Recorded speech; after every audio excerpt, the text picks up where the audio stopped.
jadikanlah agama sebagai tuntunan dalam hidup rumah tangga. Ingat ketika sang laki-laki mengatakan bahwa saya terima nikahnya si A binti si B, maka mulai detik itu semua tanggung jawab seorang wanita berpindah dari orang tuanya kepada suami.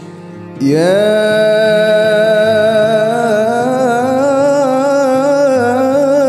ayyuhan nasu taqu rabbakumul ladzi khalaqakum.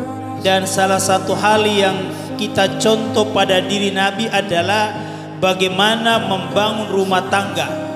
Karena Nabi yang penuh dengan kesederhanaannya, Nabi yang dalam sejarah dikatakan tidur berlantaikan tanah, dinding rumahnya dari pelepah kurma, atap rumahnya dari daun kurma, tapi Nabi sanggup berkata, baiti jannati, rumahku itu adalah surga bagiku.